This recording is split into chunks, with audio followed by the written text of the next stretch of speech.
Assalamualaikum.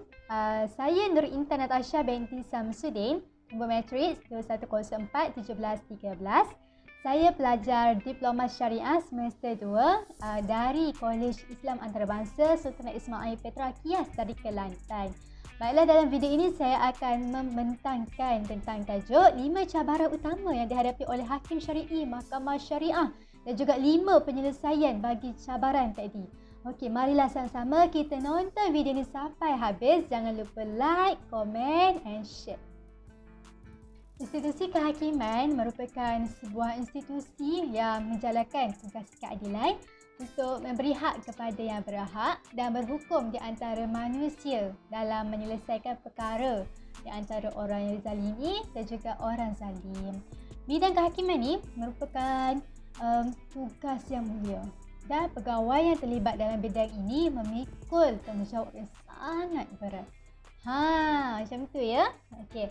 Baiklah, sebuah institusi kehakiman ni, sebuah institusi kehakiman Islam, dia memerlukan kepada beberapa elemen utama. Contohnya mahkamah, hakim syari'i, pegawai mahkamah, pendaftar mahkamah, apa lagi? Peguam syari'i, pendakwa syari'i, dan macam-macam lagi lah. Kesemua yang saya sebut tadi tu adalah bergantung antara satu sama lain.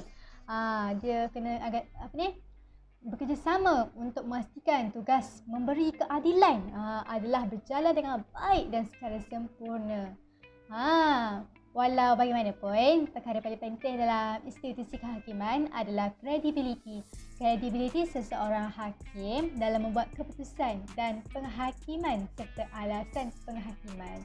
Baiklah, saya rasa itu dahulu pendahuluan seringkaslah tentang hakim syari'i. Okey, baiklah, saya akan antara cabaran pertama dalam hakim syari'i ni, apabila timbul isu pandemik COVID-19, kat sini kita dah nampak dah satu cabaran dalam hakim syari'i, iaitu memastikan pentadbiran hakim ni berjalan seperti biasa, tidak terkendala walaupun terpaksa mengikuti langkah-langkah bagi mencegah wabak COVID. Okey, dalam tempoh COVID ni, dalam tempoh pandemik ni, semua negara, seluruh dunia, dia pergerakan ni terkawal. terkawal. Dia ada sekatan pergerakan, tak boleh bebas sebelum pandemik, macam sebelum pandemik lah. Okey, badan kehakiman ni dia termasuk juga dalam tiada kebenaran untuk tidak tersenarai lah untuk beroperasi secara sepenuhnya, kerana badan kehakiman adalah salah satu bukan perkhidmatan utama. Jadi banyaklah benda yang terkendala. Kini tak boleh turun mahkamah. Sebelum ni kita boleh turun mahkamah untuk membicarakan hal, untuk kita buat tuntutan. Tetapi sekarang sejak timbul pandemik ni, dia banyak halangan lah sikit. Jadi disebabkan pandemik ni, ramai orang awam dan segelintir peguam, dia dia telah berselisih faham lah. Dia ingat mahkamah tak buka. Dia berselisih faham bahawa mahkamah ni enggan berjalan seperti biasa. Okey, itu adalah salah satu cabaran yang dihadapi oleh hakim syari'i. Dan apa penyelesaian ni? Macam mana nak menyelesaikan masalah, nak bagi berjalan macam biasa walaupun di musim pandemik? Walaupun di musim pandemik, kita jalan seperti biasalah sebab ramai nak buat tuntutan ni. Cadangan saya lah bagi menyelesaikan masalah ni adalah kena memainkan peranan proaktif dan bukan reaktif dalam bidang komunikasi, terutamanya kegiatan dalam media sosial. Sekarang sejak pandemik ini makin ramai, tak kira lah usia macam mana pun, usia kanak-kanak, remaja, golongan dewasa, setiap peringkat umur makin mahir dalam menggunakan media sosial. Kita ada masa banyak di rumah dan di situlah kita belajar menggunakan media sosial dengan lebih bijak. Okey. Hal ini kerana hubungan yang berterusan dengan masyarakat menyeluruh memberi kepentingan untuk mengajar dan memberi info yang benar dan tepat tentang hakim, tentang mahkamah ni. Di mana kalau kebiasaan kalau nak cari isu mahkamah di Google, kebanyakan blog tidaklah semua benar, tidaklah semua tepat. Jadi bila mahkamah dia buat kegiatan secara media sosial, ramai yang dapat orang awam memang dapat banyak maklumat tentang bidang kehakiman ini. Maka melalui laman sesawang ataupun media sosial ni, Pentadbiran Kehakiman telah pun secara konsistennya mengeluarkan kenyataan akhbar sebagai info kepada semua orang tentang perkembangan terkini mengenai mahkamah sepanjang pandemik. Jadi semua orang tak perlu risaulah, tak perlu nak berselisih faham lah mahkamah ni kenapa tak berjalan seperti biasa. Mahkamah berjalan seperti biasa sahaja. Bila dengan adanya media sosial, jadi kena aktif lah, kena giat dalam media sosial ni, dalam bidang teknologi ni. Kerana di sinilah biasanya orang awam yang mencari info. Tak lain tak bukan dah hanya di ujung jari sahaja. Itu hanya dalam phone sahaja kita boleh mencari maklumat. Okey, sekian itu sahaja bagi cadangan saya lah untuk macam mana tak nak bagi tergendala proses penghakiman ni. Okey, baiklah, cabaran yang kedua dalam hakim syar'i adalah banyak fitnah-fitnah yang akan terpanah kepada hakim syar'i. Jadi, baiklah, sebelum saya menerangkan lebih lagi pasal ni, satu sikap menabur fitnah ini adalah salah satu sikap yang sangatlah dibenci di sisi agama Islam. Kita semua ni sudah maklum dah bahawa kita tahu yang dosa fitnah ni lagi besar daripada dosa membunuh. Tapi sikap suka menabur fitnah ni sudah menjadi normalis dalam budaya masyarakat kita sekarang. Ini adalah sesuatu yang tidak manis lah jika negara luar pandang kepada kita punya negara. Nanti banyak efek yang akan terjadi, banyak sangat kesan yang akan terjadi jika kita membuat rekaan cerita semata-mata hanya kerana kita ingin tumpuan dari media sosial. Padahal itu merupakan salah satu sifat hasad dengki yang sangatlah tidak patut kita normaliskan dalam rutin harian kita. Okey, contohnya isu baru-baru ni iaitu Ketua Hakim Syari'i Datuk Dr. Muhammad Naim Mokhtar. Soal berhubung dakwaan gangguan seksual yang dimuat naik dalam media sosial, itu dalam Facebook dan juga YouTube.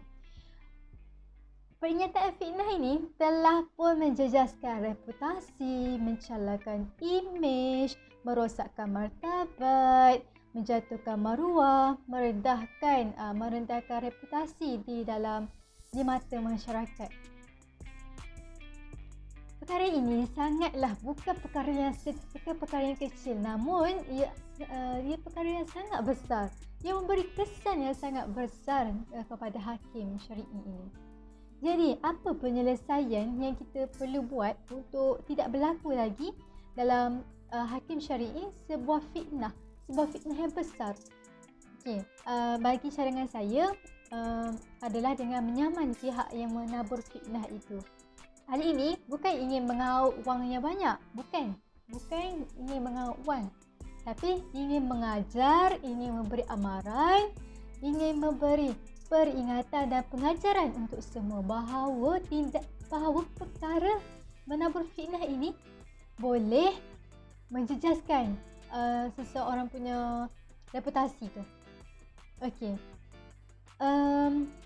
Seperti mana yang telah dibuat oleh Datuk Dr. Muhammad Naim Mokhtar, beliau telah pun memfailkan saman fitnah menuntut ganti rugi berjumlah 30 juta daripada bekas ahli Majlis Tertinggi UMNO Datuk Lokman Nur Adam berhubung dakwaan gangguan seksual terhadap beberapa wanita termasuklah Datin. Baiklah.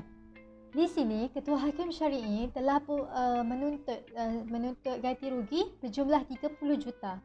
Hal ini bukan kerana ingin mengauk wang yang banyak, ingin mengajar masyarakat supaya tidak terlalu cetek pemikiran untuk membuat fitnah, untuk membuat bola kosong hanya kerana ingin perhatian. Maka salah satu cara lah untuk membuka mata masyarakat, hendaklah menyaman orang yang membuat fitnah ini, kerana ini memberi peringatan lah. Sudah pastinya tidak semua mampu untuk membayar tuntutan sebanyak 30 juta, kerana 30 juta itu bukanlah sejumlah yang kecil, dia sejumlah yang sangat besar, di mana tidak semua masyarakat, tidak semua pihak mampu membayar tuntutan tersebut. Jadi dengan ada tuntutan begini yang memberi ancaman, kau buat lagi, siap engkau. Macam tu. Dia macam dia memberi kesedaran supaya tidak lagi mencemarkan imej seseorang itu sesuka hati sahaja.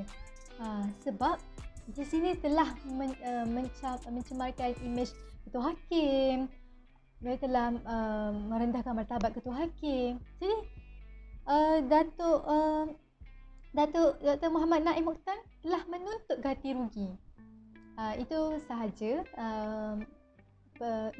pendapat saya tentang bagaimana ingin menghentikan sikap suka memfitnah ini. Baiklah, akhir sekali, cabaran yang biasa hakim syar'i dapat adalah menerima pelantikan sebagai hakim syar'i secara terus, di mana ada seseorang yang menerima pelantikan hakim, dia tidak menerima secara terus, dia mengambil masa lama untuk membuat keputusan untuk menjadi seorang hakim, kerana dia tahu betapa besar dan beratnya tanggungjawab seorang hakim untuk memberi keadilan secara sepenuhnya, secara kebenaran. Maknanya di sini tiada kompromi lah.